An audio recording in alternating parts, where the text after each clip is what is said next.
Rémi, venons-en à cette affiche qui vous a légèrement... Vous avez raté ça, Manu, mais il était un peu énervé. Il pense à la théorie du complot. C'est vrai que depuis 2022, c'est la 15e fois que Manchester City et le Real se retrouvent ou que Real et retrouvent Manchester City dans les deux sens. Bref, en tout cas, c'est rigolo parce qu'il y a 5 victoires de chaque côté. Pour évidemment 5 matchs nuls.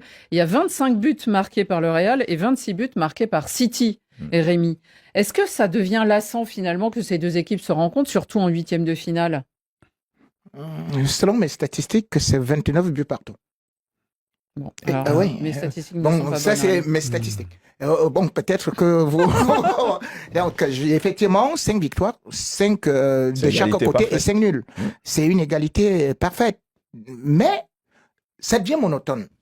Parce que ce n'est pas possible que des équipes comme ça puissent toujours se rencontrer à une Est-ce que certaine le Real est en danger? Le Real est en danger.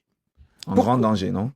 En plus, le match, Très grand danger. le match se disputera à Madrid, à l'aller. Oui, parce que le Real est en danger, parce qu'il faut voir aujourd'hui que le Real est très conquérant avec des équipes qui ont la possession et qui jouent un peu haut. Ce qui signifie que c'est là où Mbappé est un véritable joueur. La preuve, c'est que la dernière défaite de Manchester City face au Real, c'est un triplé de Mbappé. Or, aujourd'hui, parce qu'on a beau dire Garcia, Gonzalo, ce n'est pas ça, ce n'est pas encore un joueur top modèle. Donc aujourd'hui, vous avez un City qui s'est renforcé là où le Real s'est affaibli. C'est-à-dire que défensivement, City avait devant eux les Militao qui étaient au top, il y avait Rudiger qui avait encore la course et qui faisait peur, il y avait encore Carvajal qui pouvait tenir et tout et tout. Aujourd'hui, la défense du Real n'est pas exactement ça et ils se sont renforcés avec un bon gardien. Ils ont pris le gardien du PSG, ils ont pris Marc Guehi.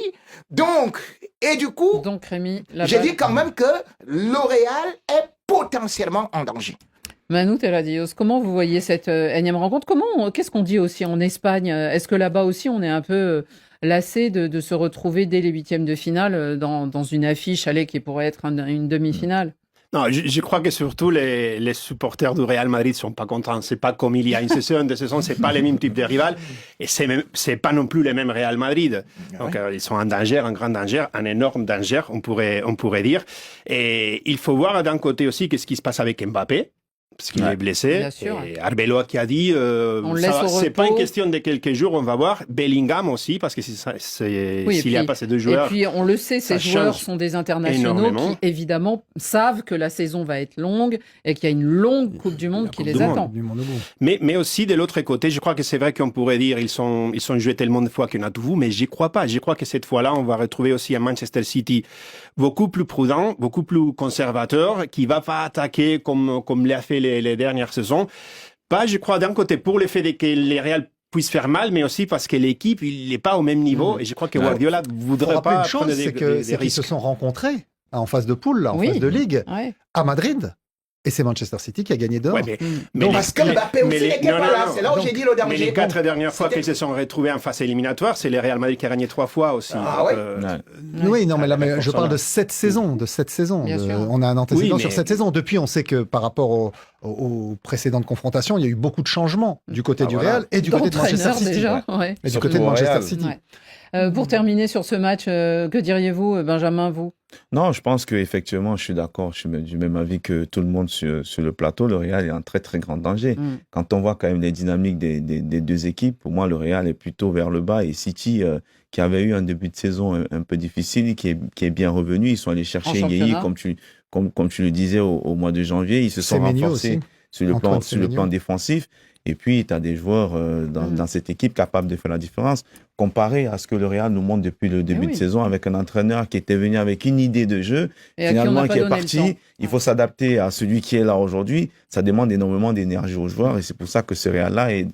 Mais bon, les gars, n'ayez pas peur. Je vous dis, les Madrilènes, sachez une chose. Voilà Vinicius, ce que je vois sur le tableau. Il est en train de revenir. Ah, lui, il est bien revenu. Il faut savoir que lui, ça fait 7 buts depuis qu'il est là avec 2 passes décisives. Donc, vous voyez qu'il fait quand même gagner tout un match. Donc, n'ayez pas peur. N'ayez pas peur. D'ailleurs, il y a un proverbe africain qui dit que un bon guitariste joue sur une guitare qui a une corde.